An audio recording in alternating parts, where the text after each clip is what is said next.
Good morning दोस्तों, कैसे हैं आप सब। परिवर्तन आधारशिला चैनल पर एक बार फिर आपका स्वागत है एक नए प्रीवियस ईयर क्वेश्चन पेपर के साथ। जो है फ्रेंड्स, पीजीटी हिस्ट्री 2016 का जो 2019 में पेपर हुआ था।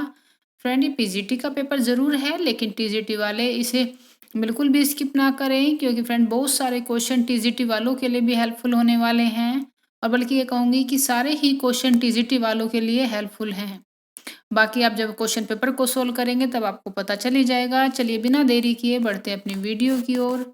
आज की वीडियो फ्रेंड्स थोड़ी सी लंबी हो सकती है, क्योंकि 125 क्वेश्चन हैं। और फ्रेंड, वीडियो का कोई भी पार्ट, कोई भी क्वेश्चन बिल्कुल भी स्किप नहीं करना है, लास्ट तक वीडियो को देखना है, क्योंकि एक एक क्वेश्चन मोस्ट इम्पोर्टेंट है। अगर वीडियो अच्छी लगे तो चैनल को लाइक शेयर करें और सब्सक्राइब जरूर कर दें, क्योंकि आपका एक सब्सक्राइब मेरे लिए मोटिवेशन का काम करता है। और फ्रेंड्स, इतनी मेहनत के लिए एक सब्सक्राइब तो बनता भी है। चलिए शुरुआत करते हैं आज की अपने पहले क्वेश्चन से। तो फर्स्ट क्वेश्चन देखते हैं फ्रेंड्स। किसकी अध्यक्षता वाली कांग्रेस अधिवेशन में असहयोग का प्रस्ताव पारित हुआ था? पी सीतारमैया, जवाहरलाल नेहरू, मोतीलाल नेहरू, लाला लाजपत राय। तो फ्रेंड्स, हमें बताना है कि जो कांग्रेस अधिवेशन हुआ था जिसमें असहयोग आंदोलन का प्रस्ताव पारित हुआ, उसकी अध्यक्षता किसने की थी? तो वह की थी फ्रेंड्स लाला लाजपत राय ने। यह 1920 में अधिवेशन हुआ था, बल्कि कांग्रेस का विशेष अधिवेशन बुलाया गया था ये। और यह कलकत्ता में हुआ था। इसकी अध्यक्षता जो की है वो लाला लाजपत राय ने की है। फ्रेंड्स, 1920 में ही जो नागपुर में कांग्रेस का अधिवेशन होता है, उसकी अध्यक्षता कौन करते हैं? वीर राघवाचार्य करते हैं। तो फ्रेंड्स, इनमें दोनों में डिफरेंस समझिएगा। ये तो असहयोग आंदोलन को प्रस्ताव पारित करने के लिए बुलाया गया था कांग्रेस का विशेष अधिवेशन, जिसकी अध्यक्षता लाला लाजपत राय कर रहे हैं। जैसे ईयरली कांग्रेस का अधिवेशन होता था, वह नागपुर में हुआ था।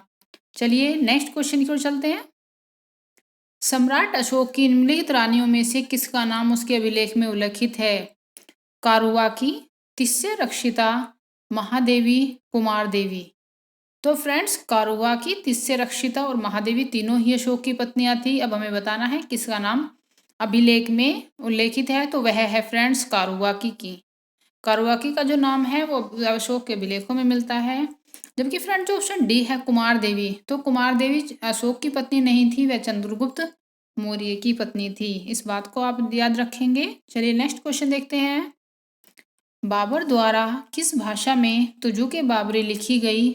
उर्दू, पर्शियन, तुर्की। ऑप्शन डी है फ्रेंड्स फारसी। तो फ्रेंड्स, जो तुजुक बाबरी थी वह बाबर की आत्मकथा थी, और बाबर ने अपनी आत्मकथा तुर्की भाषा में लिखी थी। चलिए नेक्स्ट क्वेश्चन की ओर चलते हैं। वीर निर्वाण युग किससे संबंधित है? जैन धर्म से, बौद्ध धर्म से, शैव संप्रदाय से, आजीवक से। तो फ्रेंड, जो वीर निर्वाण युग का संबंध है वह है जैन धर्म से। नेक्स्ट क्वेश्चन देखते हैं। फिफ्थ क्वेश्चन है, जलियांवाला बाग नरसंहार के विरोध स्वरूप निम्नलिखित में से किसने नाइटहुड सम्मान का परित्याग कर दिया था?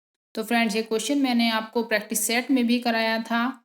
जवाहरलाल नेहरू, अरविंद घोष, रविन्द्रनाथ टैगोर और विपिन चंद्र पाल। तो फ्रेंड्स, जो इसका आंसर है वो एससी रविंद्रनाथ टैगोर ने जलियांवाला बाग नरसंहार के समय नाइटहुड की उपाधि त्याग दी थी। नेक्स्ट क्वेश्चन देखते हैं। Indian society of oriental art की स्थापना किसके द्वारा की गई थी? रविंद्रनाथ टैगोर, अभिंद्रनाथ टैगोर, देवेंद्रनाथ टैगोर, गगनेंद्रनाथ टैगोर। तो फ्रेंड्स, जो अविंद्रनाथ टैगोर हैं उन्होंने Indian society of oriental art की स्थापना की थी, और ये रविंद्रनाथ टैगोर के ही भाई थे। चलिए नेक्स्ट क्वेश्चन देखते हैं। कैबिनेट मिशन किस वर्ष भारत आया था? मार्च 1946, मार्च 1947, मार्च 1945, मार्च 1948। तो फ्रेंड्स, 24 मार्च 1946 को कैबिनेट मिशन भारत आया था। और कौन कौन इसके सदस्य थे?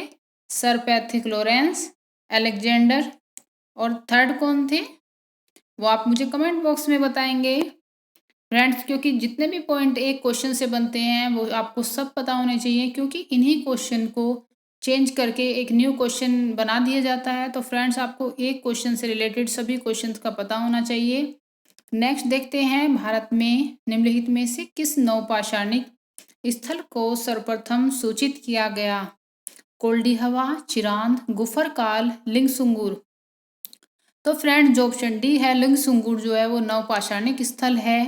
फ्रेंड्स इसमें भी थोड़ा सा हमें कन्फ्यूजन क्या रहता है कि कभी मध्य पाषाण काल का कोई स्थल पूछ लिया जाता है, कभी नवपाषाण काल का, और कभी पाषाण काल जो पूरा पाषाण काल है उसका। तो फ्रेंड्स इनमें बिल्कुल भी कंफ्यूज नहीं होना है, बिल्कुल क्लियर कॉन्सेप्ट रखना है, तभी आप इस तरह के क्वेश्चन को सोल्व कर पाएंगे। अदरवाइज इनमें कंफ्यूज होने की बहुत ज़्यादा चांसेस हो जाते हैं।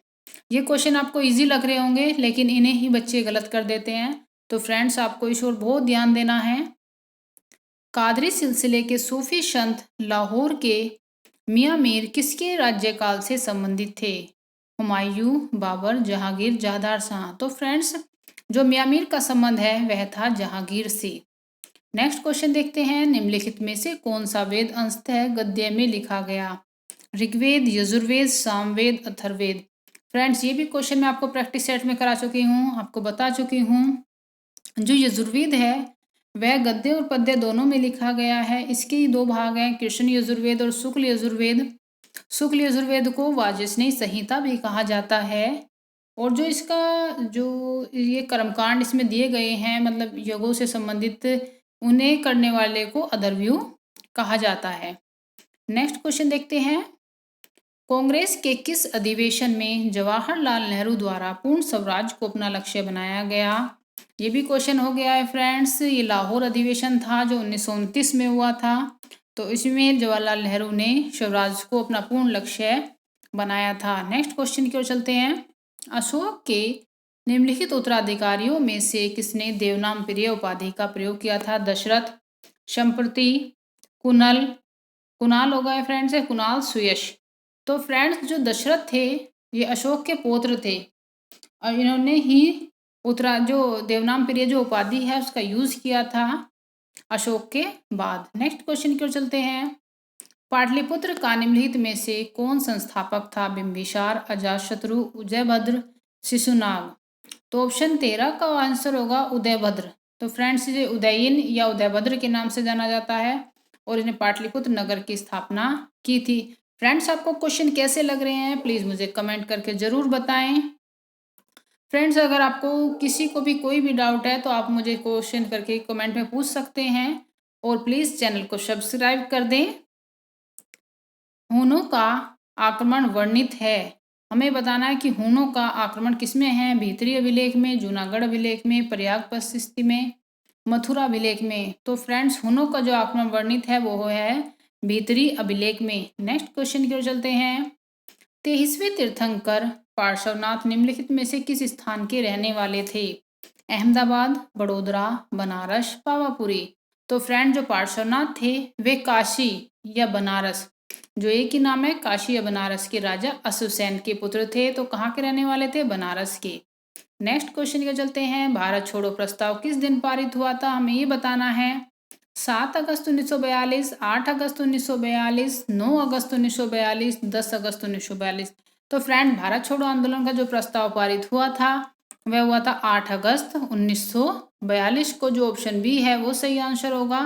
नेक्स्ट क्वेश्चन देखते हैं, जैन परंपरा के अनुसार 22वें तीर्थंकर नेमिनाथ संबंधित थे परशुराम से, बिंबिसार से, उदयन से या फिर कृष्ण से। तो फ्रेंड जो नेमिनाथ जो 22वें तीर्थंकर थे वे कृष्ण से संबंधित थे।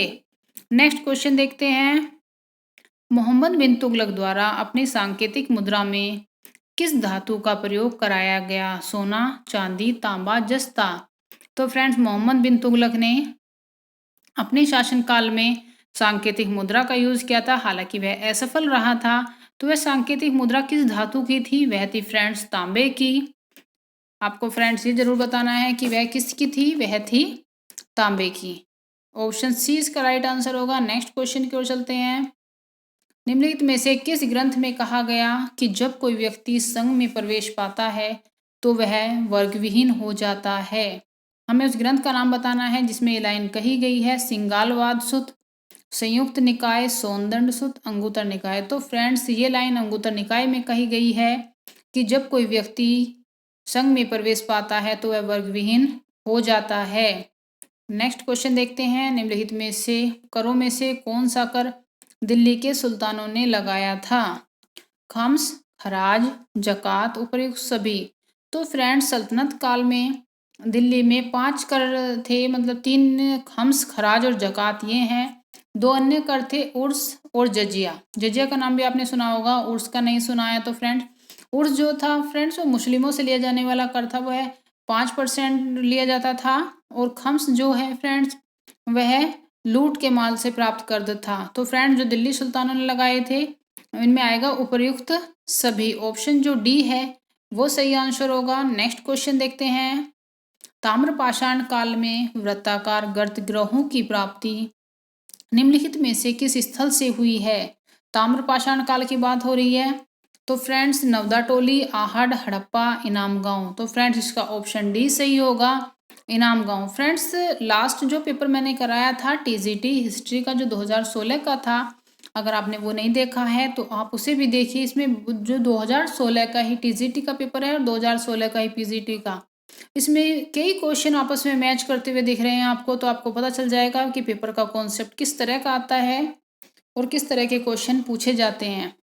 नेक्स्ट क्वेश्चन देखते हैं। गौतम बुद्ध द्वारा अपने धर्म में दीक्षित किया जाने वाला अंतिम व्यक्ति निम्नलिखित में से कौन था? आनंद, शारिपुत्र, मोगलायन, सुबध। तो फ्रेंड्स ऑप्शन जो डी है वही सही आंसर होगा। सुबध को गौतम बुद्ध ने सबसे अंतिम में शिक्षा दी थी। नेक्स्ट क्वेश्चन देखते हैं। प्रसिद्ध क्रांतिकारी आशुतोष कुइला किस क्रांतिकारी संगठन के सदस्य थे? हिंदुस्तान रिपब्लिक एसोसिएशन, गदर पार्टी, अनुशीलन समिति, विद्युत वाहिनी। तो फ्रेंड्स ऑप्शन डी सही होगा, विद्युत वाहिनी। नेक्स्ट क्वेश्चन की ओर चलते हैं। किस गवर्नर जनरल द्वारा सती प्रथा का उन्मूलन किया गया था? Lord Ripon, Lord Lytton, Lord Curzon, Lord Bentinck. तो फ्रेंड्स आपको पता होगा कि 1829 में राजा राम मोहन राय के प्रयासों से लॉर्ड विलियम बेंटिक ने नियम 17 के तहत सती प्रथा को उन्मूलन कर दिया था। हालांकि जो अल्बुकर्क था फ्रेंड्स आपको पता होगा, मैंने ये भी बता चुकी हूँ कि अल्बुकर्क को भी राजा राम मोहन राय का पुरोगामी कहा जाता है, क्योंकि उसने भी जो सती प्रथा है उसे बंद किया था, अपने क्षेत्र में किया था। वह पूरी तरह इसके लिए कानून नहीं बना था। तो अब जो लॉर्ड विलियम बेंटिक ने इसके लिए कानून बनाकर इसका उन्मूलन कर दिया था 1829 में। नेक्स्ट क्वेश्चन देखते हैं। श्रेष्ठिन शब्द का प्रयोग किया गया है व्यापार में पूंजी लगाने वाला, श्रेणी के अध्यक्ष, मुद्रा विनिमय करने वाला, शिल्पकार। तो फ्रेंड जो श्रेणी शब्द का प्रयोग किया गया है वे होते थे श्रेणी के अध्यक्ष। और फ्रेंड्स श्रेणी किसे कहा जाता था? श्रेणी कहा जाता था फ्रेंड्स जो एक जैसे ही काम में लगे हुए लोग होते थे, उन्हें श्रेणी, उनके समूह को श्रेणी कहा जाता था। जैसे कोई कपड़े का व्यापार कर रहा है, कपड़े का काम कर रहा है, तो अगर 10 व्यक्ति उसमें जुड़े हुए तो 10 व्यक्तियों की वो श्रेणी थी। और जो उनका अध्यक्ष होगा वो क्या होता था? वो होता था श्रेष्ठिन। नेक्स्ट क्वेश्चन देखते हैं। निम्नलिखित राजाओं में से किसने अपने राज्य में मदिरा का उत्पादन और बिक्री निषिद्ध कर दी थी? फ्रेंड्स ये बताना है किसने अपने राज्य में मदिरा का उत्पादन और बिक्री को निषिद्ध कर दिया था? हर्षवर्धन, धर्मपाल, कुमारपाल, भोज। तो फ्रेंड्स ये ऑप्शन सी सही होगा। कुमारपाल ने अपने राज्य में मदिरा का उत्पादन और बिक्री को निषिद्ध कर दिया था। नेक्स्ट क्वेश्चन देखते हैं। तिनकटिया ब्रिटिश भारत में क्या थी? हमें बताना है तिनकटिया जो पद्धति थी वो ब्रिटिश भारत में क्या थी? जहाँ किसान 3/20 भाग पर जमीन पर नील की खेती करने को बाध्य था। 3 प्रकार की मिट्टी, 3 प्रकार की फसलें, 3 प्रकार की ऋतुएं। तो फ्रेंड्स आपको पता होगा जो तिनकटिया पद्धति थी वह नील की खेती करने के लिए बाध्य किए गए किसानों को था कि 3/20 भाग पर उन्हें नील की खेती करनी जरूरी थी। और इसी को लेकर चंपारण सत्याग्रह भी हुआ था 1917 में, जिसमें गांधी जी ने भाग लिया था। तो फ्रेंड्स आपको एक एक पॉइंट को याद रखते हुए चलना है। चलिए नेक्स्ट क्वेश्चन की ओर चलते हैं। भारत छोड़ो प्रस्ताव की निम्नलिखित में से किसने अनुशंसा की थी? जवाहरलाल नेहरू, सरदार वल्लभ भाई पटेल, अब्दुल कलाम आजाद, जेबी कृपलानी। तो फ्रेंड्स जिसने अनुशंसा की थी हमें ये बताना है। फ्रेंड्स इससे भी रिलेटेड 3 क्वेश्चन बनते हैं। पहले मैं आपको वो बता देती हूँ कि जो भारत छोड़ो आंदोलन का प्रस्ताव महात्मा गांधी ने तैयार किया था, पंडित नेहरू ने इसे संशोधित किया, और सरदार वल्लभ भाई पटेल ने इसकी अनुशंसा की थी। फ्रेंड्स, ये तीनों क्वेश्चन अलग अलग पूछे जाते हैं, तो आप इसमें कंफ्यूज नहीं होएंगे बिल्कुल भी। कि तैयार किसने किया था? महात्मा गांधी ने। संशोधित किसने किया था? नेहरू ने। और पटेल ने क्या किया था? इसकी अनुशंसा की थी। तो यहाँ पर पूछा गया है किसने अनुशंसा की थी, तो ऑप्शन बी सही होगा, सरदार पटेल ने। नेक्स्ट क्वेश्चन की ओर चलते हैं। निम्नलिखित में से कौन प्रथम भिक्षुणी थी? माया, महाप्रजापति गौतमी, यशोधरा और रोहिणी। तो फ्रेंड्स, जो महात्मा बुद्ध थे उन्होंने अपने शिष्य था उनका आनंद, उसके कहने पर महिलाओं को संघ में अनुमति दे दी थी, प्रवेश की अनुमति दे दी थी। और जो सबसे प्रथम भिक्षुणी कौन बनी थी? जो उनकी मौसी थी प्रजापति गौतमी। तो ऑप्शन बी सही होगा। नेक्स्ट क्वेश्चन की ओर चलते हैं। 1620 में जहांगीर ने किसके नेतृत्व में कांगड़ा के विरुद्ध अभियान भेजा था? हमें ये बताना है कि किसके नेतृत्व में कांगड़ा के विरुद्ध अभियान भेजा था। इसका आंसर होगा फ्रेंड्स नवाब मुर्तजा खां के। फ्रेंड्स, जहांगीर ने 1615 में जो लाहौर के सूबेदार थे उस टाइम पे मुर्तजा खां को कांगड़ा अभियान के लिए नियुक्त किया था, लेकिन वो अभियान जो था वह फ्रेंड्स असफल हो गया था। 1618 में जब बाद में खुर्रम ने कांगड़ा दुर्ग पर घेरा डाला था, तो 14 माह की वहां पर घेराबंदी उन्हें करनी पड़ी थी, तब जाके 1620 में मुगलों का किले पर अधिकार हो पाया था। नेक्स्ट क्वेश्चन की ओर चलते हैं। तो आपको इसका आंसर समझ में आ गया होगा, नवाब मुर्तजा खां। नेक्स्ट क्वेश्चन देखते हैं। निम्नलिखित में से किसने गाथा सप्तशती ग्रंथ की रचना की है? चंद्रगुप्त विक्रमादित्य ने, सातवाहन शासक हाल ने, पुष्यभूति राजा हर्षवर्धन ने, पाल शासक धर्मपाल ने। तो फ्रेंड्स, इसका आंसर होगा ऑप्शन बी, सातवाहन शासक हाल ने गाथा सप्तशती ग्रंथ की रचना की है। नेक्स्ट क्वेश्चन की ओर चलते हैं। निम्नलिखित में से प्रथम गुप्त शासक कौन था जिसने परम भागवत की उपाधि धारण की थी? हमें फ्रेंड्स ये बताना है कि किसने परम भागवत की उपाधि धारण की थी। समुद्रगुप्त ने, कुमारगुप्त प्रथम ने, चंद्रगुप्त द्वितीय ने, रामगुप्त ने। तो फ्रेंड, जो प्रथम गुप्त शासक था जिसने परम भागवत की उपाधि धारण की वह था समुद्रगुप्त। समुद्रगुप्त के बाद चंद्रगुप्त द्वितीय, जिनकी जो माता थी दत्त देवी, जो शासक होते हैं उन्हीं के अन्य नाम और क्या क्या मिलते हैं? देवगुप्त, देवराज, देवश्री। और उपाधियां जो थी फ्रेंड्स विक्रमांक, विक्रमादित्य, परम भागवत। तो फ्रेंड्स, आपको इसमें फ्रेंड्स थोड़ा सा मिसप्रिंट हो गया है इसमें, सॉरी। चंद्रगुप्त के जो द्वितीय हैं उनकी उपाधि है परम भागवत, इसे आप करेक्ट कर लीजिएगा। मैं थोड़ा सा कंफ्यूज हो गई थी। मुझे समुद्रगुप्त का पुत्र था चंद्रगुप्त द्वितीय, वे शासक बनते हैं। उनकी माता का नाम क्या है? दत्त देवी है। उन्हीं की उपाधि क्या थी? परम भागवत थी। उनकी अन्य उपाधियां भी क्या है चंद्रगुप्त द्वितीय की? विक्रमांक है, विक्रमादित्य है।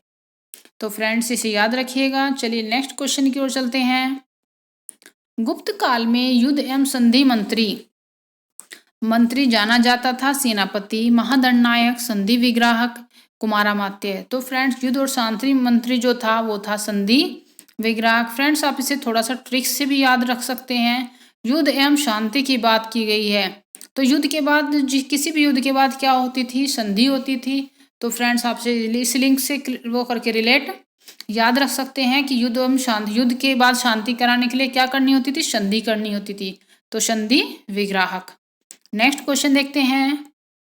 इंग्लैंड में फ्री इंडिया सोसाइटी की स्थापना किसने की थी? दादा भाई नौरोजी, लाला हरदयाल, भिकाजी कामा, एओ ह्यूम। तो इंग्लैंड में फ्री इंडिया सोसाइटी की स्थापना फ्रेंड्स भिकाजी कामा ने की थी। नेक्स्ट क्वेश्चन देखते हैं। दिल्ली का प्रथम सुल्तान जिसने दरबार में गैर इस्लामी प्रथाओं का प्रचलन कराया था कौन था? कुतुबुद्दीन ऐबक, इल्तुतमिश, बलबन, नसीरुद्दीन महमूद। तो फ्रेंड्स, आपको पता होगा जिन्होंने पढ़ा हुआ है कि बलबन ने अपने शासनकाल में जो ईरानी प्रथा थी नौरोज, सिजदा और पाबोस, इन प्रथाओं का प्रचलन कराया था। ये क्या थी? ये गैर इस्लामी प्रथाएं थी। नेक्स्ट क्वेश्चन देखते हैं। चोल शासक प्रबल अनुयायी थे शैव धर्म के, जैन धर्म के, बौद्ध धर्म के, पारसी धर्म के। तो हमें बताना है चोल शासक किस धर्म के प्रबल अनुयायी थे। तो वह थे फ्रेंड्स शैव धर्म के। फ्रेंड्स, आपने देखा भी होगा कि जो चोल शासक थे उन्होंने बहुत सारे शिव मंदिरों का भी निर्माण करवाया था। जैसे राजराज प्रथम ने शिवपाद शेखर की उपाधि भी धारण की थी और तंजौर में राजराजेश्वर नाम से शिव मंदिर भी बनवाया था। तो वे शैव धर्म की अनुयायी थे। नेक्स्ट क्वेश्चन की ओर चलते हैं। पाकिस्तान का विचार किसके द्वारा प्रशस्त किया गया? मोहम्मद इकबाल द्वारा, जिन्ना द्वारा, लियाकत अली द्वारा, शौकत अली द्वारा। हमें बताना है कि पाकिस्तान का विचार किसने दिया था। तो फ्रेंड्स 1930 में मुस्लिम लीग का इलाहाबाद अधिवेशन होता है जिसकी अध्यक्षता कौन करते हैं? मोहम्मद इकबाल करते हैं। इसी में उन्होंने सर्वप्रथम जो मोहम्मद इकबाल ने अप्रत्यक्ष रूप से उन्होंने डायरेक्ट नहीं कही थी, इनडायरेक्ट कही थी, लेकिन द्विराष्ट्र सिद्धांत की बात कही थी। और फ्रेंड्स एक पॉइंट और याद रखना है कि जो पाकिस्तान शब्द का पहली बार प्रयोग किया था वो चौधरी रहमत अली ने किया था। तो फ्रेंड्स दोनों पॉइंट आपको क्लियर होने चाहिए कि मोहम्मद इकबाल ने किस बात कही, उन्होंने द्विराष्ट्र सिद्धांत की बात कही थी, पहली बार पाकिस्तान का विचार दिया उन्होंने। और जहां पाकिस्तान शब्द की बात आए वहां नाम आएगा चौधरी रहमत अली का। चलिए नेक्स्ट क्वेश्चन की ओर चलते हैं। दरबार के नवरत्नों का संबंध किससे था? हमें बताना है कि किसके दरबार में नवरत्न थे? चंद्रगुप्त द्वितीय, समुद्रगुप्त, हर्षवर्धन, धर्मपाल। तो फ्रेंड चंद्रगुप्त द्वितीय के समय जो नवरत्न थे, 9 रत्न थे उनके दरबार में। थे कौन कौन से, क्या आप नाम बता सकते हैं? चलिए मैं ही बता देती हूँ। कालिदास थे फ्रेंड, धन्वंतरी, वरामेर, अमर सिंह, छपनक, शंकु, बेताल भट्ट। कितने हो गए फ्रेंड्स? आई थिंक 7 फ्रेंड्स और बचते हैं इसमें घटकरबर और वरुचि। आई थिंक 9 कंप्लीट हो गए हैं फ्रेंड्स। आप देख लीजिएगा एक बार। तो ये देखिए कालिदास, धन्वंतरी, अमर सिंह, छपनक, वरामेर, शंकु, बेताल भट्ट, घटकरपर और वरुचि। यस फ्रेंड्स ये नवरत्न थे किसके दरबार में? चंद्रगुप्त द्वितीय के में। चलिए फ्रेंड्स नेक्स्ट क्वेश्चन देखते हैं। गुप्त काल में सार्थवाह कहा जाता था? जिला प्रशासन का प्रमुख, व्यापारिक कारवां का प्रमुख, समिति का प्रमुख, श्रेणी का प्रमुख। तो फ्रेंड्स अभी एक ऊपर क्वेश्चन आया था कि श्रेष्ठिन किसे कहा जाता था? तो वह थे श्रेष्ठ, जो श्रेणी होती थी उसका अध्यक्ष होता था। अब पूछा गया है फ्रेंड्स कि सार्थवाह किसे कहा जाता था? तो सार्थवाह होता था फ्रेंड्स व्यापारिक कारवें का प्रमुख। जैसे व्यापारिक जो कारवा होता था, जैसे एक जगह से दूसरे स्थान पर जा रहा है कोई भी व्यापारियों का ग्रुप, तो उसमें एक अध्यक्ष होता था, एक प्रमुख होता था, उसे क्या कहा जाता था? सार्थवाह। नेक्स्ट क्वेश्चन की ओर चलते हैं। गुप्तकालीन ब्राह्मी अभिलेख से युक्त जैन प्रतिमाएं निम्नलिखित में से कहां से प्राप्त हुई हैं? हमें बताना है कि जो गुप्तकालीन ब्राह्मी अभिलेख से युक्त जैन प्रतिमाएं कहां से प्राप्त हुई हैं। ये बताया गया दुर्जनपुर से, उदयगुरी से, विदिशा से, सांची से। तो फ्रेंड्स ये ऑप्शन सी सही होगा, विदिशा से। नेक्स्ट क्वेश्चन की ओर चलते हैं। चोलों के समय उर की कार्यकारिणी कहलाती थी नगरम, महासभा, सभा, आलुंगनम। तो फ्रेंड जो उर की कार्यकारिणी थी चोलों के समय वह आलुंगनम के नाम से जानी जाती थी। ऑप्शन डी जो सही है, यही इसका सही आंसर है। नेक्स्ट क्वेश्चन की ओर चलते हैं। निम्नलिखित में से कौन महावीर जैन के शिष्य के रूप में संबंधित थे? महावीर जैन के शिष्य बताने हैं मखली गोशाल, पूरन कश्यप, पकदू काचैन, अजीत किस कंबलिन। तो फ्रेंड जो ऑप्शन ए है मखली गोशाल, वह प्रारंभ में जो थे जैन के गुरु, ये शिष्य रहे थे, महावीर स्वामी के शिष्य रहे थे, लेकिन बाद में उन्होंने इनसे अलग होकर जो आजीवक जो संप्रदाय है उसकी स्थापना की थी और जो नियतिवाद और भाग्यवाद पर विश्वास करता था। जो आजीवक संप्रदाय वो किस चीज पर विश्वास करता था? वो नियतिवाद या भाग्यवाद को मानता था। चलिए नेक्स्ट क्वेश्चन की ओर चलते हैं।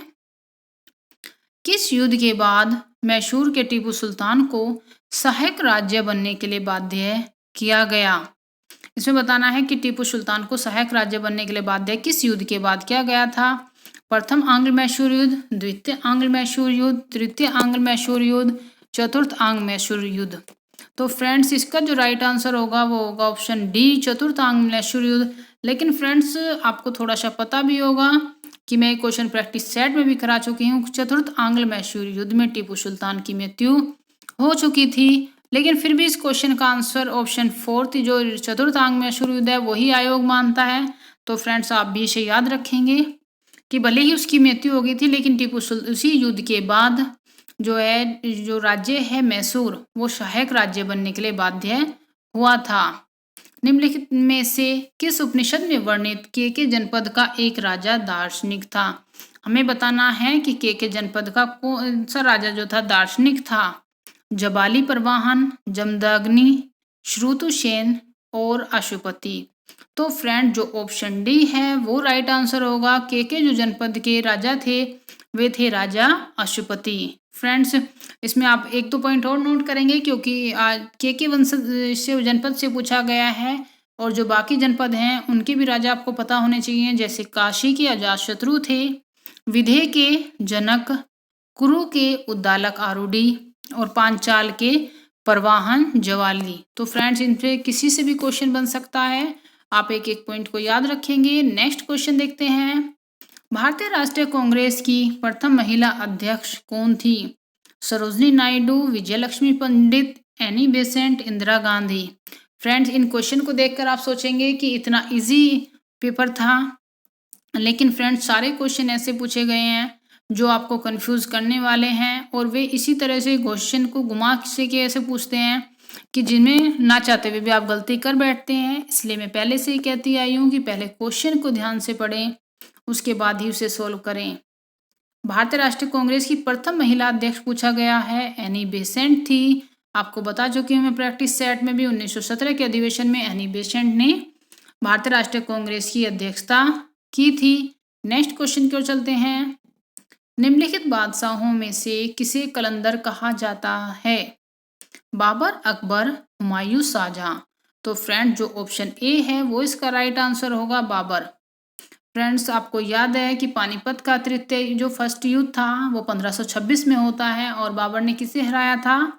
इब्राहिम लोदी को। और इसी विजय के बाद उसने कलंदर की उपाधि धारण की थी, और प्रत्येक काबुलवासी को एक एक चांदी का सिक्का भी दान में दिया था। नेक्स्ट क्वेश्चन की ओर चलते हैं। किस वायसराय द्वारा कांग्रेस को प्रतिबंधित कर दिया गया? Lord hoarding, Lord Canning, Lord Willingdon, Lord Chelmsford. तो फ्रेंड्स ऑप्शन सी इसका राइट आंसर होगा, लॉर्ड विलिंगटन, जो 1931 से 1936 तक भारत के वायसराय रहे थे।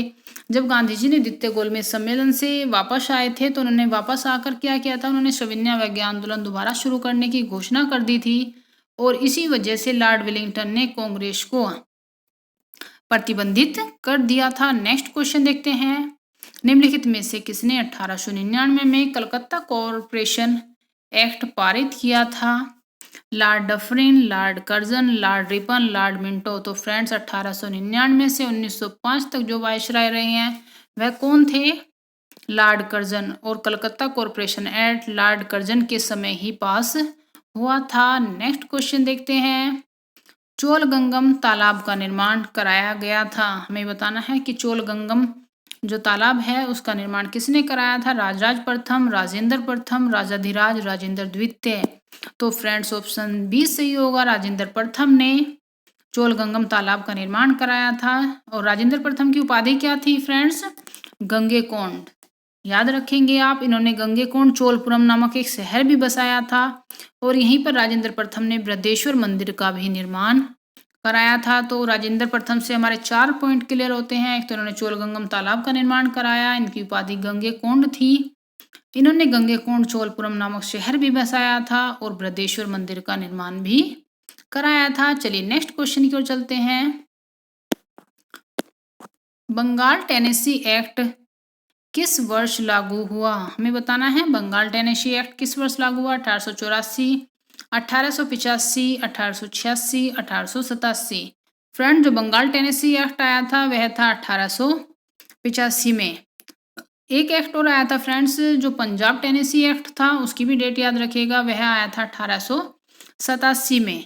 तो फ्रेंड्स ये जो 1885 बंगाल टेनेसी एक्ट आया वो किसके समय आ रहा है, आप ये भी बताएंगे साथ में। चलिए ये क्वेश्चन मैं आपको देती हूँ, आप इसका आंसर कमेंट बॉक्स में लिखेंगे। नेक्स्ट क्वेश्चन की ओर चलते हैं। निम्नलिखित में से किस अभिलेख में पटवाई श्रेणी का उल्लेख किया गया है? हमें ये बताना है कि पटवाई श्रेणी का उल्लेख किसमें किया गया है? कुमारगुप्त का मंदसौर अभिलेख, स्कंदगुप्त का इंदौर ताम्रपत्र लेख, स्कंदगुप्त का जूनागढ़ लेख, स्कंदगुप्त का भीतरी अभिलेख। तो फ्रेंड्स पटवाई श्रेणी का जो उल्लेख किया गया है वह किया गया है कुमारगुप्त के मंदसौर अभिलेख में। नेक्स्ट क्वेश्चन देखते हैं। वैदिक साहित्य में सभा और समिति को किस देवता की दो पुत्रियां कहा गया है? तो फ्रेंड्स ये क्वेश्चन हो चुका है कि अथर्ववेद में प्रजापति की दो पुत्रियों को बताया गया है, किसे? सभा और समिति को। तो इसका राइट आंसर क्या होगा? प्रजापति। और कहा किस वेद में गया है? अथर्ववेद में। तो फ्रेंड दोनों पॉइंट आप याद रखेंगे। किलायुक्त नगर तुगलकाबाद का निर्माण किसके द्वारा कराया गया? हमें बताना है तुगलकाबाद का निर्माण किसने कराया था? अलाउद्दीन खिलजी, गयासुद्दीन तुगलक, मोहम्मद बिन तुगलक, फिरोज शाह तुगलक। तो फ्रेंड्स इसका आंसर होगा ऑप्शन बी, गयासुद्दीन तुगलक ने तुगलकाबाद नामक शहर बसाया था। ये बसाया कहाँ था फ्रेंड्स? ये आप बताएंगे? चलिए मैं ही बता देती हूँ। ये दिल्ली में ही है और कुतुब मीनार के पूर्व में है। और फ्रेंड्स इसमें तुगलकाबाद एक में दुर्ग भी बनवाया है और जिसकी जो दीवार है बिल्कुल मिस्र के पिरामिड की तरह झुकी हुई है। तो आप सारे फैक्ट याद रखेंगे। नेक्स्ट क्वेश्चन की ओर चलते हैं। गांधी जी को महात्मा की उपाधि किसने दी थी? बीजी तिलक ने, गोपाल कृष्ण गोखले ने, रविन्द्रनाथ टैगोर ने, मोतीलाल नेहरू ने। तो महात्मा की उपाधि किसने दी थी? रविंद्रनाथ टैगोर ने। और कब दी थी? चंपारण सत्याग्रह के दौरान 1917 में। आप डेट भी याद रखेंगे। चंपारण सत्याग्रह के दौरान दी थी और दी किसने थी? रविन्द्रनाथ टैगोर ने। नेक्स्ट क्वेश्चन की ओर चलते हैं। बराबर समूह के किस गुफा पर अशोक का अभिलेख उत्कीर्ण नहीं है? फ्रेंड्स हमें बताना है कि किस गुफा से अशोक का संबंध नहीं है। हमें सीधे सीधे यही बताना है। कर्ण चौपड़ की गुफा, सुदामा गुफा, लोमस ऋषि गुफा, विश्व झोपड़ी गुफा। तो फ्रेंड्स जो कर्ण चौपड़ की गुफा है, सुदामा गुफा और विश्व झोपड़ी की गुफा, ये तीनों अशोक से रिलेटेड हैं। जबकि जो सी है ऑप्शन लोमस ऋषि गुफा, वह अशोक से रिलेटेड नहीं है, वह उनके पौत्र दशरथ से रिलेटेड थी। ये इन्होंने जो गुफाएं हैं ये आजीविकों को दान में दी थी। तो फ्रेंड्स ये भी याद रखेंगे। नेक्स्ट क्वेश्चन की ओर चलते हैं। शाद्वाद किस धर्म से संबंधित है? हमें बताना है कि शाद्वाद का किस धर्म से संबंध है? वैष्णव धर्म से, शैव धर्म से, जैन धर्म से, बौद्ध धर्म से। तो फ्रेंड्स इसका आंसर होगा ऑप्शन सी, जैन धर्म से। नेक्स्ट क्वेश्चन की ओर चलते हैं। निम्नलिखित मुगल शासकों में से कौन वीणा बजाने का शौकीन था? हमें ये बताना है। अकबर, औरंगजेब, जहांगीर, शाहजहां। वीणा बजाने का शौकीन कौन था फ्रेंड्स? मुगल काल में वह था औरंगजेब। हालांकि फ्रेंड्स आपको याद होगा कि औरंगजेब ने कई सारी जो प्रथाएं थी उन्हें खत्म कर दिया था। उन्होंने 1689 में जजिया कर को भी पुनः लागू कर दिया था, जैसे झरोखा दर्शन हुई, सिक्कों पर कलमा लिखवाना, संगीत आदि पर भी उसने प्रतिबंध लगा दिया था और वह खुद वीणा बजाने का शौकीन था। चलिए नेक्स्ट क्वेश्चन देखते हैं। निम्नलिखित में से किसने 1884 में दक्कन एजुकेशन सोसाइटी की स्थापना की थी? ज्योतिबा फूले, स्वामी विवेकानंद, बाल गंगाधर तिलक, दयानंद सरस्वती। तो फ्रेंड्स ऑप्शन सी इसका सही होगा। बाल गंगाधर तिलक ने 1884 में दक्कन एजुकेशन सोसाइटी की स्थापना की थी। नेक्स्ट क्वेश्चन देखते हैं। भारतीय उपमहाद्वीप में निम्नलिखित में से किस स्थल से सर्वप्रथम होमोनिड जीवाश्म की खोज की गई? दमदमा, राखीगढ़ी, सराय नाहरराय, हथनोरा। तो फ्रेंड्स इसका आंसर क्या होगा? ऑप्शन डी, हथनोरा से। और जो एक भूगर्भ वैज्ञानिक थे अरुण सोनकिया नाम से, उन्होंने 1982 में हथनोरा जो स्थल है वहीं से सर्वप्रथम मानव खोपड़ी का एक जीवाश्म खोजा था। और हथनोरा है कहाँ फ्रेंड्स? यह है मध्य प्रदेश के होशंगाबाद जिले में, नर्मदा घाटी में यह स्थित है। तो फ्रेंड्स आप याद रखेंगे। नेक्स्ट क्वेश्चन देखते हैं। चोल प्रशासन में उदासीन वर्यम किस विभाग से संबंधित था? उदासीन वर्यम का संबंध किससे था? नौसेना विभाग, न्याय विभाग, विदेशी संबंध विभाग, उद्यान विभाग। तो फ्रेंड्स उदासीन वर्यम का संबंध था विदेशी संबंध विभाग। इन्हें विदेशों से जो रिलेशन होते थे इनके, उन्हें देखना, उनके ऊपर काम करना, यही इनका काम था। नेक्स्ट देखते हैं। 1913 में Hindi association of the Pacific coast of America का अध्यक्ष कौन था? सोहन सिंह भकना, लाला हरदयाल, पंडित काशीराम, हरनाम सिंह। तो फ्रेंड्स सोहन सिंह भगना जो थे वो 1913 में Hind association of the Pacific coast of America के अध्यक्ष बने थे। तो ऑप्शन ए सही होगा। नेक्स्ट क्वेश्चन की ओर चलते हैं। 1901 में सिंचाई आयोग का अध्यक्ष कौन था? सिंचाई आयोग किसके समय बना था ये आप बताएंगे। चलिए मैं सिंचाई आयोग का अध्यक्ष बता देती हूँ। मार्टिन बर्ड, मुनरो, सर्सी, स्कॉटमैन, क्रेफ, लॉर्ड कर्जन। तो फ्रेंड्स ऑप्शन जो सी है सर सी स्कॉटमैन क्रेफ सिंचाई आयोग का प्रथम अध्यक्ष था। नेक्स्ट क्वेश्चन देखते हैं फ्रेंड्स। वैदिक काल में निष्क क्या था? सिक्का था, संस्था, आभूषण या फिर जाति? तो फ्रेंड वैदिक काल में निष्क क्या था? एक आभूषण था। हालांकि विनिमय के रूप में भी यूज किया जाता था लेने देने में, लेकिन निष्क एक आभूषण था। नेक्स्ट क्वेश्चन देखते हैं। और सोने का था, ये भी याद रखेंगे। नेक्स्ट देखते हैं। स्वराज मेरा अधिकार है और मैं इसे लेकर रहूंगा निम्नलिखित में से किसने कहा? एनी बेसेंट ने, गोपाल कृष्ण गोखले ने, लाला लाजपत राय ने, लोकमान्य तिलक ने। तो फ्रेंड जो ऑप्शन डी है लोकमान्य तिलक ने। और फ्रेंड्स आपको इसे कैसे याद रख सकते हैं कि तिलक ने खुद को तिलक लगाकर कहा कि स्वराज मेरा जन्मसिद्ध अधिकार है और मैं इसे लेकर रहूंगा। और आप ये बता सकते हैं फ्रेंड्स कि तिलक ने ये बात कब कही थी? फ्रेंड्स जो 1916 का जो लखनऊ अधिवेशन हुआ था जिसमें मुस्लिम लीग और कांग्रेस के बीच समझौता हो गया था, इसी में ही लोकमान्य तिलक ने ये बात कही थी कि स्वराज मेरा जन्मसिद्ध अधिकार है और मैं इसे लेकर रहूंगा। तो फ्रेंड्स आप याद रखेंगे कि कब कही थी और किसने कही थी। बाबर की मृत्यु किस स्थान पर हुई? अब हमें ये बताना है। काबुल, दिल्ली, आगरा, लाहौर। तो फ्रेंड्स आपको पता होगा कि बाबर की मृत्यु आगरा में हुई थी और उसे पहले आगरा के आरामबाग में ही दफनाया गया था। बाद में जो उसकी पत्नी थी यूसुफजई, मुबारक यूसुफजई था नाम, उन्होंने उनकी जो अस्थियां हैं वो ले जाकर काबुल में दफनाई थी। नेक्स्ट क्वेश्चन देखते हैं। निम्नलिखित में से किस वेद में आहुति या बलिदान संबंधी सूत्र समाहित है? ऋग्वेद में, अथर्ववेद में, सामवेद में, यजुर्वेद में? तो फ्रेंड जो आहुति वेद में आहुति बलिदान संबंधी सूत्र हैं वे हैं ऋग्वेद में। नेक्स्ट क्वेश्चन देखते हैं। बंगाल विभाजन के बाद पूर्वी बंगाल का प्रथम गवर्नर कौन बना? फ्रेंड्स आपको पता होगा बंगाल का विभाजन कब हुआ था। चलिए ये क्वेश्चन आप कमेंट बॉक्स में बताइए कि कब हुआ था। चलिए मैं बता देती हूँ इसका आंसर। पूर्वी बंगाल का प्रथम गवर्नर कौन था? तो वो थे ब्रूमफील्ड फुलर।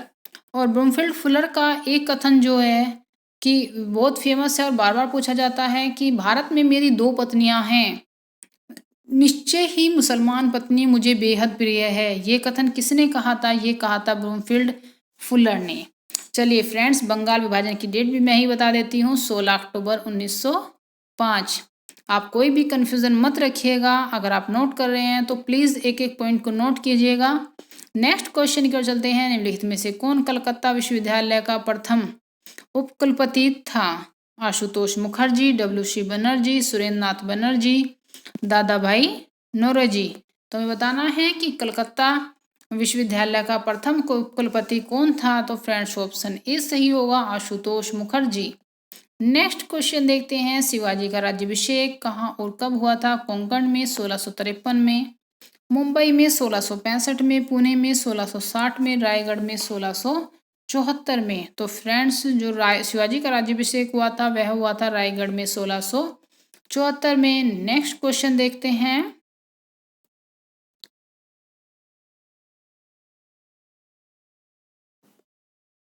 किस उपनिषद में चारों आश्रमों का सर्वप्रथम उल्लेख आया है? मंडूक उपनिषद, वृहदारण्यक उपनिषद, जावल उपनिषद, छांदोग्य उपनिषद। हमें बताना है कि चारों आश्रमों का जो सर्वप्रथम उल्लेख किसमें आया है? तो फ्रेंड्स ये जावल उपनिषद नहीं है, जबालो उपनिषद है। इसे याद रखेंगे, ये होता है जबालो उपनिषद। तो फ्रेंड्स आप इसे याद रखेंगे, जबालो उपनिषद में सर्वप्रथम चारों आश्रमों का जो है उल्लेख किया गया है। नेक्स्ट क्वेश्चन देखते हैं। अशोक के निम्नलिखित किस अभिलेख में दक्षिण भारत के 5 राज्यों का उल्लेख मिलता है? हमें बताना है कि अशोक के किस अभिलेख में दक्षिण के 5 राज्यों का उल्लेख मिल रहा है। शिलालेख 2 में, शिलालेख 6 में, शिलालेख 13 और शिलालेख 7। तो फ्रेंड्स जो शिलालेख 13 है जिसमें कलिंग विजय का भी उल्लेख है। इसी में ही जो अशोक है वो 5 राज्यों का उल्लेख करता है। वे 5 राज्य कौन से हैं? चोल, पांड्य, सत्यपुत्र, चेर और ताम्रपर्णी। ये 5 राज्य हैं जिनका उल्लेख अशोक जो शिलालेख 13 है उसके अंतर्गत कर रहा है। नेक्स्ट क्वेश्चन देखते हैं। प्रथम अखिल भारतीय महिला सम्मेलन किस वर्ष हुआ था? 1927 में, 1928 में, 1929 में, 1933 में। तो ऑप्शन ए सही होगा, 1927 में। निम्नलिखित में से कौन स्वतंत्र अवध प्रांत का संस्थापक था? मुर्शीद कुली खां, सादत अली खां, फर्रुखसियर, शुजाउद्दीन। तो फ्रेंड्स जो ऑप्शन बी है शहादत का अली खां, इन्हें बुरहान मुल्क की उपाधि प्राप्त थी। यही स्वतंत्र जो अवध है उसके संस्थापक थे। और किसके समय? उस समय मुगल शासक कौन था? फ्रेंड्स ये आप बताएंगे कमेंट बॉक्स में। और इन्होंने जो इसकी स्थापना की थी अवध की, वह की थी 1722 में। इसकी राजधानी क्या थी? फैजाबाद। नेक्स्ट क्वेश्चन की ओर चलते हैं। प्रसिद्ध चित्रकार मंसूर किस शासक का दरबारी था? हमें बताना है कि मंसूर जो चित्रकार था वो किस शासक का दरबारी था? अकबर, हुमायूं, जहांगीर, उपर्युक्त में से कोई नहीं। तो जो उस्ताद मंसूर थे वो जहांगीर के दरबारी जो चित्रकार थे वे थे। और जहांगीर ने उन्हें नादिर उल अस्त्र की उपाधि भी दी थी। और फ्रेंड्स जो ये उस्ताद मंसूर थे, ये किस चीज़ के लिए फेमस थे? इन्होंने साइबेरिया का बिरले सारस का चित्र बनाया था। बंगाल का जो एक अनोखा पुष्प था उसकी वो चित्र बनाया। और इनकी प्रसिद्ध कृति थी लाल फूलों की बहार। तो नेक्स्ट क्वेश्चन चलते हैं फ्रेंड्स। 75 क्वेश्चन नंबर है। मनसबदारी व्यवस्था में मनसब का निम्नलिखित में से क्या तात्पर्य है? कर, कृषि भूमि, पुरोहित, पद। तो हमें बताना है कि मनसब क्या था? फ्रेंड्स मनसब था एक पद। और मनसब में क्या आते थे? जात और शवार जो अलग अलग डिवाइड किए गए थे वे क्या थे? ये सब मनसब के अंतर्गत आते थे। नेक्स्ट क्वेश्चन देखते हैं। निम्नलिखित में से कौन एक वैदिक कालीन रत्नियों की सूची का उल्लेख करता है? फ्रेंड्स रत्नियां जो है, रत्निन किन्हें कहा जाता था? फ्रेंड्स वह कहा जाता था जो रत्निन थे वे थे शीर्ष जो अधिकारी होते थे उन्हें रत्निन कहा जाता था।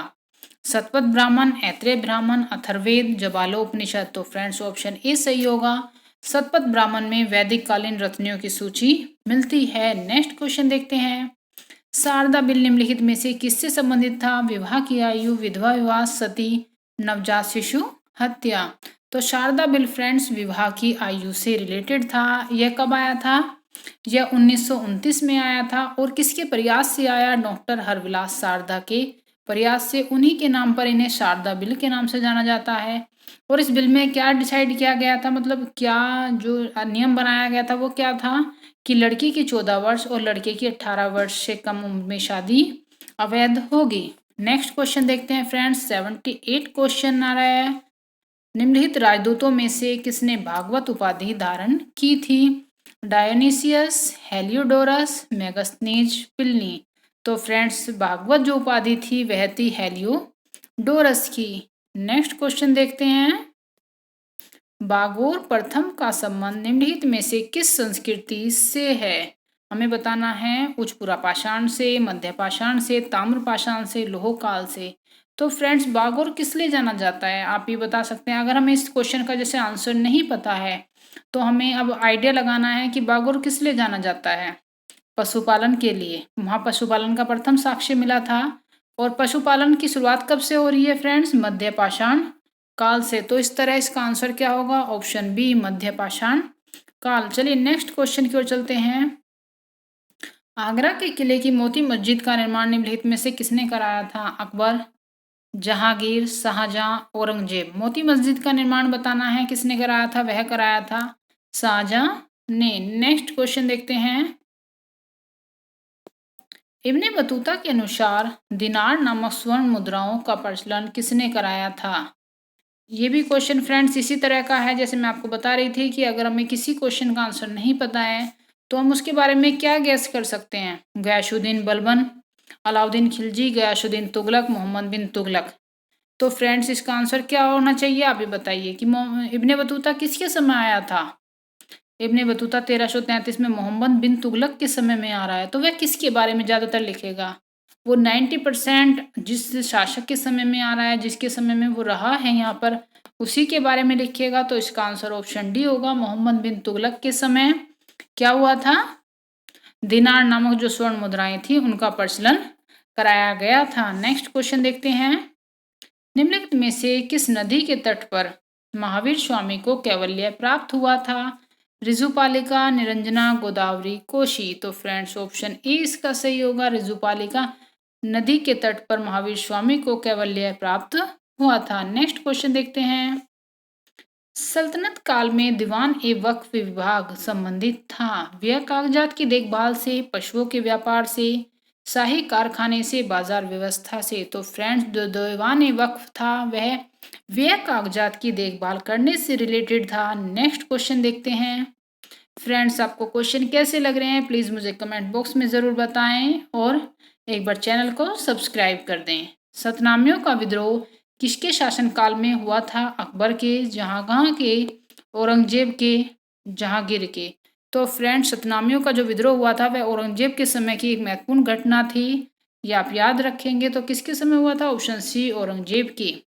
निम्नलिखित में से किसने 1802 में ब्रिटिश ईस्ट इंडिया कंपनी के साथ बेसिन की संधि की थी? तो 1802 में ब्रिटिश ईस्ट इंडिया कंपनी किसके साथ बेसिन की संधि कर रही है? बाजीराव द्वितीय के साथ। नेक्स्ट क्वेश्चन देखते हैं। अशोक के किस शिलालेख पर मोर का उत्कीर्णन किया गया है? लोरिया नंदनगढ़ स्तंभ, रामपुरवा का सिंह स्तंभ, दिल्ली टोपरा स्तंभ, सारनाथ स्तंभ। तो फ्रेंड्स ए ऑप्शन सही होगा। लोरिया नंदनगढ़ स्तंभ पर मोर का उत्कीर्णन किया गया है। नेक्स्ट क्वेश्चन देखते हैं। निम्नलिखित गुप्त शासकों में से सर्वप्रथम किसने रजत मुद्राएं जारी कराई? कांच ने, चंद्रगुप्त द्वितीय ने, रामगुप्त ने, समुद्रगुप्त ने। तो फ्रेंड्स ऑप्शन बी सही होगा। चंद्रगुप्त द्वितीय ने रजत मुद्राएं जारी कराई थी। नेक्स्ट क्वेश्चन देखते हैं। निम्नलिखित में से किस ग्रंथ में जलप्लावन की कथा का वर्णन है? कोशित के ब्राह्मण, कोशितकी ब्राह्मण, शतपथ ब्राह्मण, गोपथ ब्राह्मण, ऐत्रेय ब्राह्मण। तो ऑप्शन बी सही होगा। शतपथ ब्राह्मण में जलप्लावन की कथा का वर्णन है। फ्रेंड्स शतपथ ब्राह्मण में ही पुनर्जन्म का सिद्धांत दिया हुआ है। पुररवा उर्वशी संवाद भी शतपथ ब्राह्मण में है। राम कथा है, अश्विन च्यवंश संवाद भी है। तो ये 3-4 पॉइंट हैं, सारे आप याद रखेंगे कि ये सब शतपथ ब्राह्मण से ही रिलेटेड हैं। नेक्स्ट क्वेश्चन को चलते हैं। इब्ने बतूता को किसने दिल्ली का काजी और चीन का राजदूत नियुक्त किया था? देखिए फ्रेंड्स फिर उसी तरह का क्वेश्चन आ रहा है। कुतुबुद्दीन ऐबक, जलालुद्दीन फिरोज खिलजी, मोहम्मद बिन तुगलक, खिज्र खां। तो क्या होगा इसका आंसर? ऑप्शन सी मोहम्मद बिन तुगलक के समय। नेक्स्ट क्वेश्चन चलते हैं। हुमायूंनामा को किसने लिखा था? गुलबदन बेगम, अजुमंद बानो, जहां आरा, रोशन आरा। तो फ्रेंड्स ऑप्शन ए सही होगा। गुलबदन बेगम। फ्रेंड्स गुलबदन बेगम कौन थी? ये बाबर की पुत्री थी, हुमायूं की बहन थी और इसने अकबर के कहने पर हुमायूंनामा की रचना की थी। नेक्स्ट क्वेश्चन की ओर चलते हैं। राजदरबार में मीर तुजुक शब्द का प्रयोग किया जाता था शाही संदेशवाहक के लिए, राजकीय पत्रकार के लिए, शाही अंगरक्षक के लिए, प्रमुख सचिव के लिए। तो मीर ए तुजुक जो शब्द है उसका यूज प्रमुख सचिव के लिए किया जाता था। फ्रेंड्स ऑप्शन डी सही होगा। नेक्स्ट क्वेश्चन देखते हैं। किस ग्रंथ में अवतारवाद की चर्चा है? हमें बताना है अवतारवाद की चर्चा किसमें है? ऐत्रेय ब्राह्मण में, कोशितकी उपनिषद में, मनुस्मृति में, भगवत गीता में। ऑप्शन डी इसका सही होगा। अवतारवाद की चर्चा भगवत गीता में है। नेक्स्ट देखते हैं। निम्नलिखित में से किसके लिए तूतीय हिंद उपनाम का प्रयोग किया गया है? तूतीय हिंद या तोताए हिंद के नाम से जाने जाते हैं। ये कौन है? जियाउद्दीन बर्नी, अमीर खुसरो, याहिया बिन अहमद सरहिंदी, शहाबुद्दीन अहमद। तो फ्रेंड्स आपको पता होगा अमीर खुसरो को तोताए हिंद के नाम से जाना जाता है। और फ्रेंड्स अमीर खुसरो के बारे में इनके कहा जाता है इन्होंने 8 सुल्तानों का शासनकाल देखा था। और निजामुद्दीन औलिया ने अमीर खुसरो को तुर्कुल्ला की उपाधि दी थी। नेक्स्ट क्वेश्चन देखते हैं। मौर्यों के समय समाहर्ता का क्या कार्य था? वह एक सैनिक अधिकारी था, वह कोष विभाग का एक अधिकारी था, वह एक न्यायिक अधिकारी था, वह राजस्व संग्रह करता था। तो फ्रेंड्स जो समाहर्ता था वह राजस्व संग्रह करता था, जबकि कोष विभाग का अधिकारी कौन होता था? सन्नी धाता। फ्रेंड्स ये चीज़ हम याद रखेंगे। और सैनिक अधिकारी कैसे कहा जाता था? नायक को। सैनिक अधिकारी को नायक कहा जाता था। और जो न्यायिक अधिकारी थे, न्यायिक अधिकारी में फ्रेंड्स दो तरह के नाम मिलते हैं। एक तो प्रदेष्टा। प्रदेष्टा जो होता था वह तो जो कंटक शोधन जो न्यायालय थे उनका न्यायाधीश होता था। और व्यवहारिक जो था, जो दीवानी के मुकदमे होते थे, उनका न्यायाधीश था। नेक्स्ट क्वेश्चन देखते हैं। निम्नलिखित में से किस लिपि का हड़प्पा सभ्यता में प्रयोग किया गया है? वर्णनात्मक, चित्रात्मक, शब्दांश। तो फ्रेंड्स ऑप्शन जो बी है वो सही होगा, चित्रात्मक लिपि है हड़प्पा सभ्यता की। नेक्स्ट क्वेश्चन की ओर चलते हैं। निम्नलिखित में से किसने कलकत्ता में दी नेशनल एसोसिएशन की स्थापना की थी? हेमेंद्र नाथ टैगोर, देवेंद्र नाथ टैगोर, सुरेंद्र नाथ बनर्जी, दादा भाई नौरोजी। तो दादा भाई नौरोजी ने कलकत्ता में दी नेशनल एसोसिएशन की स्थापना की थी। नेक्स्ट क्वेश्चन देखते हैं। तैमूर ने किस वर्ष भारत पर आक्रमण किया था? 1398 में, 1498 में, 1526 में, 1757 में। तो फ्रेंड्स जो तैमूर ने आक्रमण किया था वह किया था 1398 में। नेक्स्ट क्वेश्चन देखते हैं। वल्लभ भाई पटेल सर्वप्रथम गांधी के किस आंदोलन से जुड़े? चंपारण सत्याग्रह, असहयोग आंदोलन, खेड़ा सत्याग्रह, दांडी मार्च। तो फ्रेंड वल्लभ भाई पटेल जो है महात्मा गांधी से खेड़ा सत्याग्रह के समय जुड़े थे। नेक्स्ट क्वेश्चन देखते हैं। निम्नलिखित भारतीय शासकों में से कौन सर्वप्रथम सहायक संधि में सम्मिलित हुआ? अवध का नवाब, मैसूर का राजा, बाजीराव द्वितीय, निजाम अली। तो फ्रेंड्स जो सहायक संधि में सर्वप्रथम शामिल होने वाले थे वे हैदराबाद के निज़ाम थे। लेकिन फ्रेंड्स जो माध्यमिक शिक्षा आयोग है वो अवध के नवाब को सही आंसर मानता है। तो इसलिए हम इसे ना चाहते हुए भी अवध का नवाब को ही सही करेंगे, क्योंकि आयोग की नज़र में यही आंसर इसका सही है। नेक्स्ट क्वेश्चन देखते हैं। स्कंदगुप्त के शासनकाल में सौराष्ट्र का प्रांतपति कौन था? हमें ये बताना है कि स्कंदगुप्त के शासनकाल में। देखिए फ्रेंड्स इनसे हर किसी से क्वेश्चन बनता है कि कौन किसके समय में कहाँ का प्रांतपति था। तो आप एक एक पॉइंट को क्लियर कर लीजिएगा। इसका आंसर बता देती हूँ कि जो सौराष्ट्र का प्रांतपति था वह था पर्णदत्त। नेक्स्ट क्वेश्चन की ओर चलते हैं। निम्नलिखित में से किसको सीमांत गांधी कहा जाता था? जिन्ना, लियाकत अली, सैयद अहमद खान, अब्दुल गफ्फार खां। तो ऑप्शन डी सही होगा। खान अब्दुल गफ्फार खां को सीमांत गांधी के नाम से जाना जाता है। और फ्रेंड्स आपको पता है कि जो ये थे सीमांत गांधी जिन्हें खान अब्दुल गफ्फार खां, इन्हें कब भारत रत्न दिया गया है? आप ये बता सकते हैं।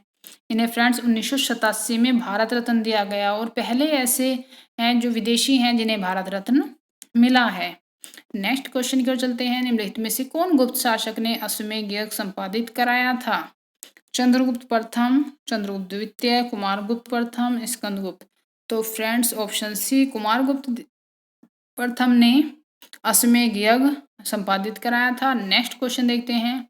किस सुल्तान ने जौनपुर शहर की नींव रखी थी? ये बताना है कि जौनपुर शहर की नींव किसने रखी थी? मोहम्मद तुगलक, फिरोज तुगलक, बलबन इल्तुतमिश। तो ऑप्शन बी सही होगा। फिरोज तुगलक ने मोहम्मद तुगलक था उसके नाम क्या था? जोना खां था, उसके नाम पर जौनपुर शहर की नींव रखी थी। नेक्स्ट क्वेश्चन देखते हैं। मौर्यों के समय कंटक शोधक न्यायालय न्यायाधीश किस नाम से जाना जाता था? तो फ्रेंड्स ये क्वेश्चन मैंने अभी पीछे भी कराया हुआ था। तो क्या नाम था कंटक शोधन न्यायालय का जो न्यायाधीश होता था? आप बता सकते हैं, याद है आपको? चलिए मैं बता देती हूँ। ऑप्शन डी प्रदेष्टा। जो कंटक शोधन न्यायालय थे, जो मतलब कंटक शोधन, इन्हें फौजदारी न्यायालय भी कहा जाता है, उसका जो न्यायाधीश था वह प्रदेष्टा के नाम से जाना जाता था। नेक्स्ट क्वेश्चन देखते हैं। एक पुनर्विवाहित स्त्री के लिए प्रयुक्त पुनर्भू शब्द सर्वप्रथम किस ग्रंथ में दिखता है? ऋग्वेद, अथर्ववेद, बोधायन धर्मसूत्र, वशिष्ठ धर्मसूत्र। तो फ्रेंड्स ऑप्शन बी इसका सही आंसर होगा। अथर्ववेद में पुनर्विवाहित स्थिति के लिए पुनर्भू शब्द का यूज किया गया है। नेक्स्ट क्वेश्चन देखते हैं। बाजार नियंत्रण किस दिल्ली के सुल्तान से संबंधित है? बलबन, सिकंदर लोदी, अलाउद्दीन खिलजी, रजिया। ऑप्शन सी इसका राइट आंसर होगा। अलाउद्दीन खिलजी ने बाजार नियंत्रण जो प्रणाली है वो चलाई थी। नेक्स्ट देखते हैं। मौर्य शासन व्यवस्था में रूपदर्शक नामक अधिकारी था। सिक्कों का परीक्षक, चांदी व अन्य धातुओं का परीक्षक, रंगमंच का प्रबंधक अधिकारी, और गणिकाओं का प्रभारी। तो फ्रेंड्स जो रूपदर्शक था वो था सिक्कों का परीक्षण करने वाले को रूपदर्शक कहा जाता था। नेक्स्ट क्वेश्चन देखते हैं। जलियांवाला बाग नरसंहार के समय भारत में कौन वायसराय था? फ्रेंड्स बात हो रही है 1919 की, और आपको पता है 1919 में मॉन्टेग्यू चेम्सफोर्ड सुधार अधिनियम भी आया था। तो फ्रेंड्स आपको इससे क्लियर हो गया होगा कि कौन था उस समय पे, लॉर्ड चेम्सफोर्ड। ऑप्शन बी सही होगा। नेक्स्ट क्वेश्चन देखते हैं। दीवानी अर्ज विभाग का निर्माण किसने कराया था? शमसुद्दीन इल्तुतमिश, रजिया, गयासुद्दीन बलबन, अलाउद्दीन खिलजी। तो फ्रेंड दीवाने अर्ज जो विभाग था उसका निर्माण गयासुद्दीन बलबन द्वारा कराया गया था। और दीवाने अर्ज का जो अध्यक्ष होता था वो कौन होता था? आरिजे मुमालिक। और इसका कार्य जो होता था फ्रेंड्स सैनिकों की नियुक्ति करना, प्रशिक्षण तथा वेतन की व्यवस्था करना होता था। नेक्स्ट क्वेश्चन की ओर चलते हैं। Question number 110। किसके शासनकाल के अंतर्गत शेख अब्दुल हक मुहद्दत देलवी एक प्रमुख धार्मिक विद्वान थे? हुमायूं, बाबर, जहांगीर, औरंगजेब। तो ऑप्शन सी सही होगा। अब्दुल हक मुहद्दत देहलवी जो विद्वान थे वे जहांगीर के समय के हैं। नेक्स्ट क्वेश्चन देखते हैं। अकबर के समय मालवा विजय के लिए कौन उत्तरदायी था? अकबर के समय बताना है हमें। पीर मोहम्मद, अब्दुल्ला खां उज़्बेक, अदम खां, बैरम खां। तो फ्रेंड्स जो ये ऑप्शन सी है अदम खां, जो इन्हें अधम मतलब जो धनुष होता है वह भी बनता है, अधम खां के नाम से भी जाना जाता है, आप कंफ्यूज नहीं होंगे। तो मालवा विजय के लिए कौन उत्तरदायी था? अदम खां। निम्नलिखित में से कौन एक आत्मीय सभा से नहीं जुड़ा था? द्वारिकानाथ टैगोर, हरिहरानंद तीर्थ स्वामी, नंद किशोर बोस, केशव चंद्र सेन। तो फ्रेंड्स 1814 में राजा राममोहन राय ने आत्मीय सभा की स्थापना की थी, और उससे द्वारिकानाथ टैगोर का भी नाम जुड़ता है, हरिहरानंद तीर्थ स्वामी का भी, नंदकिशोर बोस का भी। जबकि जो फ्रेंड्स केशव चंद्र सेन हैं उनका नाम इससे नहीं जुड़ता है, उन्होंने ब्रह्म समाज की स्थापना की थी। नेक्स्ट क्वेश्चन देखते हैं। किसने अपने ग्रंथ में मुद्रा जालसाजों को संदर्भित किया है? कौटिल्य ने अर्थशास्त्र में, मनुस्मृति में, पाणिनि ने अष्टाध्यायी में, पतंजलि ने महाभाष्य में। तो फ्रेंड्स कौटिल्य ने अर्थशास्त्र में मुद्रा जालसाजों को संदर्भित किया है। नेक्स्ट क्वेश्चन देखते हैं। शैल चित्रकारी के लिए प्रसिद्ध प्रागैतिहासिक स्थल निम्न में से कौन है? लांगनाज, वीरभानपुर, नागार्जुन कोंडा, भीमबेटका। तो फ्रेंड्स ऑप्शन डी सही होगा। भीमबेटका जो है प्रागैतिहासिक स्थल है। आपको पता होगा फ्रेंड्स भीमबेटका की जो गुफाएं हैं वो चित्रकारी के लिए जानी जाती हैं। नेक्स्ट क्वेश्चन देखते हैं। हड़प्पा सभ्यता के निम्नलिखित किस नगर में चिनाई के कार्य में तक्षित प्रस्तर का प्रयोग कच्ची ईंटों के साथ किया जाता था? हमें बताना है कहाँ पर प्रस्तर का प्रयोग कच्ची ईंटों के साथ किया जाता था। हड़प्पा, मोहनजोदड़ो, लोथल, धोलावीरा। तो फ्रेंड्स जो धोलावीरा है गुजरात के कच्छ जिले में है, और यहीं पर प्रस्तर के साथ कच्ची ईंटों का यूज किया जाता था। और धोलावीरा के बारे में और क्या खास बात है कि इसकी जो खोज है वो किसने की थी? वह की थी आर एस बिस्ट ने। आर एस बिस्ट ने 90-91 के टाइम पे की हुई है। इसका जो उत्खनन कार्य था, और इसका ये जो है धोलावीरा 3 पार्ट में डिवाइड था, उच्च, मध्य और निम्न। जैसे सभी जो स्थल थे हड़प्पा सभ्यता के वे 2 भाग में थे, पश्चिम दुर्ग और निचला दुर्ग। इस तरह से धोलावीरा 3 पार्ट में डिवाइड था। नेक्स्ट क्वेश्चन देखते हैं। समुद्रगुप्त के शासनकाल के समय कांची का शासक कौन था? विष्णुगुप्त, स्वामी दत्त। इसमें फ्रेंड 2 ऑप्शन मिस हो रहे हैं। चलिए हम इनसे आंसर क्लियर कर देते हैं कि जो समुद्रगुप्त के शासनकाल के समय कांची का शासक था विष्णुगुप्त। तो फ्रेंड्स ये हमें याद रखना है क्योंकि समुद्रगुप्त ने जो दक्षिणामोक्षणु ग्रह, जो दक्षिण भारत के 12 राज्यों को विजित करने की जो नीति अपनाई थी उसमें हमें अलग अलग राज्यों के जो राजा थे, शासक थे, उनका नाम याद रखना होता है कि कौन कहाँ पर था। तो फ्रेंड्स ये भी इम्पोर्टेंट क्वेश्चन है। नेक्स्ट क्वेश्चन देखते हैं। शेरशाह के शासन के समय किस विभाग का अध्यक्ष राज्य की आय व्यय और व्यय की देखभाल करता था? दीवान वजारत, दीवान आरिज, दीवान रसालत, दीवान इंसा। तो फ्रेंड जो दीवान आरिज था वो शेरशाह के समय आय व्यय की देखभाल करता था, उसका अध्यक्ष होता था। नेक्स्ट देखते हैं। किसने वर्नाक्युलर प्रेस एक्ट समाप्त किया था? Lord Lytton, Lord Ripon, Lord Curzon, Lord Wellesley. तो फ्रेंड्स आपको पता होगा कि 1878 में लॉर्ड लिटन के समय वर्नाक्युलर प्रेस एक्ट लाया गया था, और इसे समाप्त किसने किया था? लॉर्ड रिपन ने 1882 में। तो इसका राइट आंसर क्या होगा? Lord Ripon. नेक्स्ट क्वेश्चन देखते हैं। प्रसिद्ध पुस्तिका ब्रह्मोपासना निम्नलिखित में से किससे संबंधित है? प्रार्थना समाज से, देव समाज से, आर्य समाज से, ब्रह्म समाज से। तो ऑप्शन डी इसका सही होगा, ब्रह्म समाज से ब्रह्मोपासना संबंधित है। नेक्स्ट क्वेश्चन देखते हैं। भू राजस्व के निर्धारण के लिए निम्नलिखित किस चोल शासक ने अपने राज्य में भूमि सर्वेक्षण को प्रारंभ किया था? राजराज प्रथम, राजेंद्र प्रथम, राजेंद्र द्वितीय, कुलोत्तुंग प्रथम। तो हमें बताना है किसने अपने राज्य में भूमि सर्वेक्षण को प्रारंभ किया था। तो वो क्या था फ्रेंड्स? राजराज प्रथम ने। नेक्स्ट क्वेश्चन देखते हैं।